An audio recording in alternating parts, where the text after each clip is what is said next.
وہی سلسلہ ہے 17ویں رمضان المبارک کے حوالے سے، بالخصوص کہ جس طرح رمضان المبارک میں ہمارے امت مسلمہ کے عقائد و نظریات اور عملیات کو تقویت ملتی ہے، وہیں پر 17 رمضان کو میدان بدر ہے اور جہاد کا معاملہ ہے۔ آقا کریم صلی اللہ علیہ وسلم کی ذات اور آپ کے جو جان نثار صحابہ کرام کی ذات ہے وہ موجود ہیں، اور اس وقت دین اسلام کو گویا کہ طاقت مل رہی ہے۔ ہر دور میں اسلام دشمن عناصر اسلام کی حقانیت کو مجروح کرنے کے لیے مختلف وہ طور طریقے اور حربے استعمال کرتے آئے ہیں اور کر رہے ہیں۔ خصوصاً مشرکین مکہ اور یہود و نصارہ، جو اسلام کی ایک عالمگیر مقبولیت ہے اور اس کا جو سبب ہے وہ اسلام کی حقانیت ہے، اس سے قطع نظر کے بنظر تعصب وہ عناداً دشمنی کے طور پر یہ پروپیگنڈا کرتے ہیں کہ اسلام یہ تلوار کے بل بوتے پر پھیلا ہے، جبکہ ایسا نہیں ہے۔ ان کا کہنا یہ ہے معاذ اللہ، اور وہ یہ کہتے ہوئے بھی شرم محسوس نہیں کرتے جب وہ کہتے ہیں کہ حضور علیہ الصلوۃ والسلام نے ایک ہاتھ میں تلوار اور دوسرے ہاتھ میں قرآن کو لے کر اسلام کی نشر و اشاعت کی ہے۔ یہ کہتے ہوئے ان کو شرم تک نہیں آتی، جبکہ یہ ان کی صرف اور صرف کذب اور دروغ گوئی ہے، اور وہ اس اپنے دعوے میں کوئی بھی ثبوت پیش کرنے سے قاصر ہیں۔ اس پر وہ کوئی ثبوت اور دلائل پیش نہیں کر سکتے، کیونکہ یہ سب ان کا بیان کردہ مدعا جھوٹا ہے۔ حقیقت یہ ہے کہ اسلام اپنی حقانیت اور آقا کریم صلی اللہ تعالیٰ علیہ وسلم کے اخلاق کریمہ کی وجہ سے پھیلا ہے۔ آقا کریم صلی اللہ علیہ وسلم کی رحمت للعالمین کے سبب پھیلا ہے، اور آقا کریم صلی اللہ تعالیٰ علیہ وسلم کی ذات والا صفات، اور جبکہ اس کے مقابلے میں وہ ابو جہل، عتبہ بن ربیعہ، امیہ بن خلف اور دیگر جو ان کے سرداران مشرکین عرب ہیں، ان کے غزوات اور ان کی جو جنگوں کی فہرست ہے وہ بطور دلیل پیش کرتے ہوئے یہ بات کہتے ہیں، لیکن حقیقت یہ ہے کہ یہ سب جھوٹ ہے۔ اسلام ہمیشہ امن سے پھیلا ہے، پیار سے پھیلا ہے، محبت سے پھیلا ہے، اور آقا کریم صلی اللہ تعالیٰ علیہ وسلم کے صبر و تحمل سے پھیلا ہے، اور حقیقت بھی یہی ہے۔ اب اگر اس کے لیے آقا کریم صلی اللہ تعالیٰ علیہ وسلم کی حیات طیبہ کا جائزہ لیں تو 40 سال آقا کریم صلی اللہ تعالیٰ علیہ وسلم نے جو اعلان نبوت نہیں فرمایا، 40 سال آپ نے جو مکہ کی زندگی بسر کی ہے، 40 سال کے اندر آقا کریم صلی اللہ تعالیٰ علیہ وسلم نے کتنی جنگیں کی ہیں یا کتنی بار تلوار اٹھائی ہے، یہ کہیں نہیں ملے گا۔ 40 سال تک آپ نے اعلان نبوت ہی نہیں فرمایا، 40 سال کے بعد اللہ کریم کے حکم سے اعلان نبوت فرمایا، اور 40 سال کے بعد 13 سال آپ مکہ المکرمہ میں رہے، رونق افروز رہے، اور لوگوں کو کفر و ظلمت کے اندھیروں سے نکالنے کی جستجو اور کوشش میں رہے، اور اسلام کی حقانیت بیان کرنے اور اسلام کی طرف، اسلام کی روحانیت اور روشنی کی طرف لوگوں کو لے کر آنے کی کوشش میں رہے۔ اور یہ تقریباً 53 سال آقا کریم صلی اللہ تعالیٰ علیہ وسلم مکہ المکرمہ میں رہے، اور یہ سارے جو 53 سال آقا کریم صلی اللہ تعالیٰ علیہ وسلم کے مکی زندگی کے ہیں، اگر ہم یہ دیکھتے ہیں تو یہ سارے کفار و مکہ اور مشرکین مکہ کے ظلم و بربریت کی انتہا سے ہمیں ملتے ہیں۔ آقا کریم صلی اللہ تعالیٰ علیہ وسلم نے جو 53 سالہ زندگی، 40 سالہ اعلان نبوت سے پہلے اور 13 سالہ اعلان نبوت کے بعد جو زندگی بسر کی ہے، وہ ساری کی ساری ہمیں جو ملتی ہے وہ ساری کی ساری ظلم و ستم میں آقا کریم صلی اللہ تعالیٰ علیہ وسلم کی ذات ملتی ہے، کہ ظلم و ستم کے پہاڑ ڈھائے گئے ہیں آقا کریم صلی اللہ علیہ وسلم کی ذات پر۔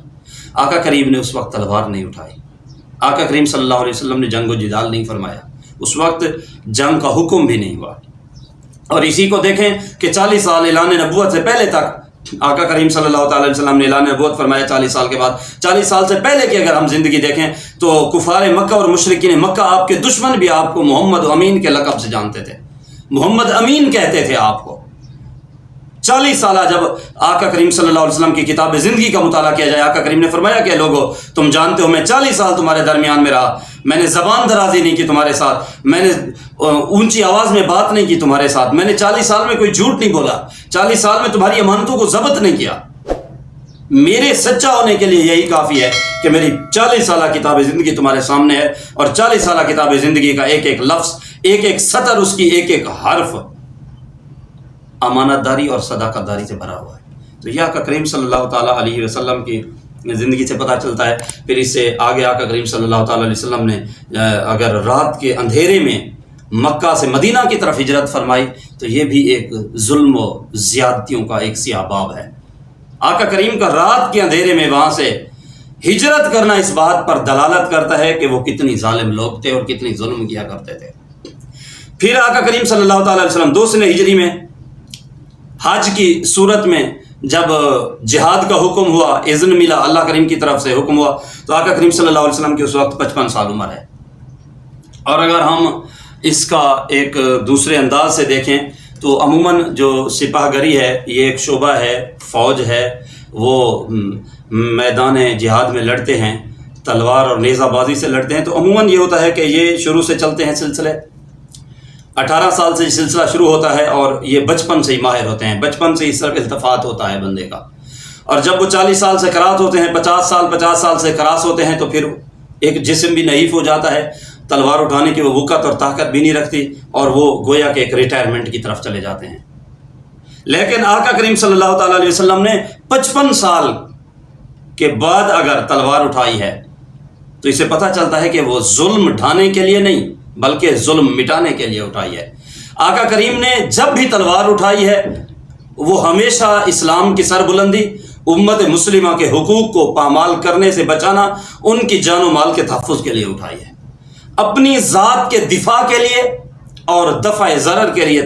تلوار اٹھائی گئی ہے۔ تلوار کوئی ظلم اٹھانے کے لیے، ظلم ڈھانے کے لیے نہیں، بلکہ ظلم کے آگے ایک آہنی دیوار قائم کرنے کے لیے تلوار اٹھائی گئی ہے۔ ورنہ آقا کریم صلی اللہ تعالیٰ علیہ وسلم کی اگر ہم ذات کا مطالعہ کریں تو آپ کی 53 سالہ زندگی یہ ظلم و بربریت میں لتھڑی ہوئی ہے، جو کفار مکہ نے آپ کے اوپر ظلم کیے ہیں، یہ ایک ان کا انداز ہے۔ اور آقا کریم صلی اللہ تعالیٰ علیہ وسلم نے خود بھی اور اپنے متبعین کو بھی ہمیشہ صبر و تحمل کا درس دیا ہے۔ اور اس کے بعد 2 سنہ ہجری اور 55 سال، یوں آقا کریم صلی اللہ تعالیٰ علیہ وسلم نے 10 سالہ مدنی زندگی گزاری ہے۔ اور ان 10 سالوں میں آقا کریم صلی اللہ تعالیٰ علیہ وسلم نے جو غزوات پیش ہوئے اور اقوال زریں احادیث کی صورت میں اور صحابہ کرام کی جو تعلیم و تربیت کا سلسلہ فرمایا، وہ ایک گراں قدر مایہ ناز چیز ہے۔ تو 10 سال کے اندر آقا کریم صلی اللہ تعالیٰ علیہ وسلم کا تلوار اٹھانا آخر میں یہ اس بات کی غمازی ہے، یہ اس بات کا تقاضا ہے کہ انہوں نے امت مسلمہ کے حقوق اور ان کے حقوق کی پاسداری کے لیے تلوار اٹھائی ہے۔ ورنہ جن کی اخلاق و اطوار کی طہارت و پاکیزگی کا دشمنوں نے بھی اعتراف کیا ہو، اور عفو و کرم کی وہ جو بے مثل و بے مثال ایک بردباری میں جو یگانہ ذات ہوں، ظلم و ستم کو نیز تو نابود کرنا جن کا وطیرہ ہو، وہ ذات ظلم نہیں ڈھا سکتی، اور جو ذات رحمت للعالمین ہو وہ اس سے ظلم کا تصور بھی نہیں کیا جا سکتا۔ تو بہرحال آقا کریم صلی اللہ تعالیٰ علیہ وسلم کی اگر ہم عملی زندگی دیکھیں تو وہ انسانیت، رحم دلی، اخوت، صدق، عدل، انصاف، صداقت، احسان، خدمت، تواضع، انکساری، ترک طمع، قناعت، توکل، تقوی، پرہیزگاری، رشد و ہدایت، جود و سخاوت، کرم و عنایت وغیرہ، یہ بے شمار محاسن و اخلاق کی تعلیم اور اس کی بہترین تربیت ہے، جس میں آقا کریم یہ وہ ذوات ہیں، یہ وہ باتیں ہیں، یہ وہ عناصر ہیں جن میں آقا کریم کی ذات مصروف رہی ہے۔ اور جو ذات اتنا اخلاق کریمہ کی مالک ہو اور دوسروں کو اتنا اخلاق سکھانے والی ہو تو وہ ظلم کو فروغ دینے کے لیے نہیں بلکہ ظلم و ستم کو نیست و نابود کرنے کے لیے آتے ہیں۔ اور آقا کریم صلی اللہ تعالیٰ علیہ وسلم کی ذات بھی وہی ذات ہے۔ بہرحال اگر ہم اس کا تقابل کریں غزوات کا دوسروں کے مقابلے میں، آقا کریم صلی اللہ تعالی وسلم کے علاوہ جو جنگیں ہوئی ہیں صحابہ کرام علیہم رضوان کی ذات کی، تو یہ بھی ایک اس سے پتہ چلتا ہے کہ یہ توکل علی اللہ اور نصر من اللہ کی یہ واضح تصویر یہ اور اسی کا نعرہ ہے، اسی کی بنیاد پر یہ ساری جنگیں لڑی گئی ہیں، غزوات لڑے گئے ہیں۔ سادہ سی ایک مثال لے لیں، میدان بدر کو ہم لے لیتے ہیں، میدان بدر سجتا ہے، لشکر اسلامی کی تعداد 313 ہے، جبکہ اس کے مقابلے میں کفار مکہ مشرکین مکہ وہ 950 ہیں۔ اسی کے ساتھ صحابہ کرام لشکر اسلامی کے پاس اونٹوں کی تعداد 70 ہے، اور وہاں کفار مکہ کے پاس 700 اونٹ ہیں، اور یہاں اس لشکر اسلامی میدان بدر میں تعداد گھوڑوں کی 3 ہے، اور وہاں پر 100 گھوڑوں کی تعداد ملتی ہے کفار مکہ کے پاس۔ یہاں تلواریں 8 ہیں اور وہاں 950 ہیں، یہاں زرہ کی تعداد 6 ہے اور وہاں زرہ کی تعداد 950 ہے، اور یہاں کھانے پینے کے لیے خورد و نوش کے لیے 1 سا 2 سا کھجوریں ملتی ہیں لشکر اسلامی کے پاس، جبکہ کفار مکہ اور مشرکین مکہ کے پاس 7 11 جو اونٹ ہیں وہ ایک ساتھ ذبح کیے جاتے ہیں ان کو کھلانے کے لیے، اور ان کے لیے بے شمار خیمے لگے ہوئے ہیں، پانی کی فراوانی ہوتی ہے۔ اور میدان بدر میں جو آقا کریم صلی اللہ تعالی علیہ وسلم کو ٹھہرانے کے لیے ایک عریش جو ایک کھجوروں کے پتوں اور تنوں کے ساتھ بنائی گئی، جسے جھونپڑی کہتے ہیں، کہ جس جگہ پر آج بھی مسجد بنی ہوئی ہے آقا کریم صلی اللہ علیہ وسلم کے لیے رہنے کے لیے، یہ جھونپڑی ہے۔ تو یہ اس سے واضح پتہ چلتا ہے کہ لشکر اسلامی کتنے غریب اور کتنے مشکلات سے چل کر آگے نکلا، اور جب وہاں پر دیکھتے ہیں میدان بدر میں جو ان کے ہم تعداد اگر شمار کریں جو مرنے والوں کی، ان کی اس میں تعداد ہے، تو صحابہ کرام کی تعداد جو شہید ہونے والی ہے، شہداء کی تعداد 14 میں ملتی ہے، اور ان کی جو تعداد ہے مرنے والوں کی جو قتل ہوئے ہیں ابو جہل سمیت علاوہ ازیں لشکر کفار سے، یہ وہ 70 آدمی قید ہوئے ہیں، اور ان کے کافی سارے